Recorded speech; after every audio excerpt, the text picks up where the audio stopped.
माननीय न्यायमूर्ति चंद्रचूड़ जी, आज का विषय वस्तु है सुकन्या विवाह।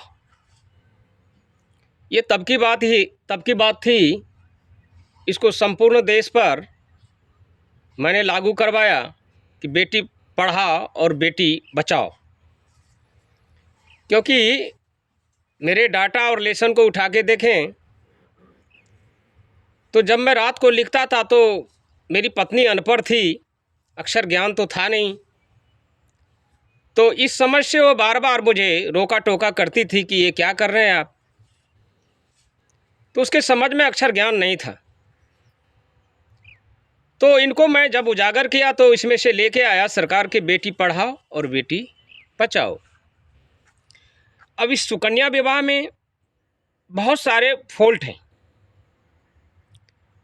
अनपढ़ बेटियां के लिए, और उसमें बहुत सारे गरीब ऐसे गरीब हैं जो गरीबी रेखा से नीचे रह रहे हैं।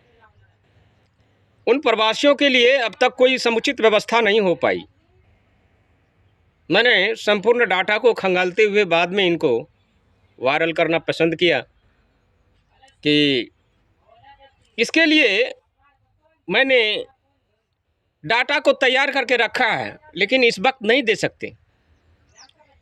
नेक्स्ट में आने वाले पीएम को मैं समर्पित करूंगा कि इनके लिए भी कुछ व्यवस्था होनी चाहिए। अगर पाखंडवाद से उठ करके हमारी महिलाएं, हमारी बेटियां अगर उससे बाहर निकल आए तो ये साक्षरता का सबसे बड़ा देन है कि अगर वो साक्षर होकर के निकलते हैं तो स्वच्छ परिवार, स्वच्छ समाज, स्वच्छ देश बनाने में उसकी अहम भूमिका होगी। तो इनमें बहुत सारे वैचारिक मत भी पास नहीं हुआ है, बल्कि एक काउंटर में मैंने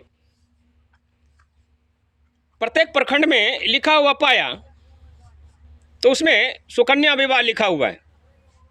मैंने फोटो के जरिए एक वायरल उसमें से ले रहा हूँ, सुकन्या विवाह जो गरीबों के लिए करना है। और गरीब बेटियां तब शिक्षित हो पाएगी जब उनके लिए समुचित व्यवस्था करें। अब तक तो मर्द को ही जगह दिया जाता था, लेकिन अब सर्वप्रथम महिला को जगह देने के लिए बेटी को आगे लाने होंगे। इसके लिए मैंने जो प्रयास किया वह कुछ लागू हुआ और कुछ अधर में लटकी पड़ी है, जिसका मूल ये वजह है कि सरकार अटखेलियां में पड़ी हुई है। अगर हीरा और सोने और चांदी को परखना हो और आदमी की परखना हो तो सरकार फेलियर होगी।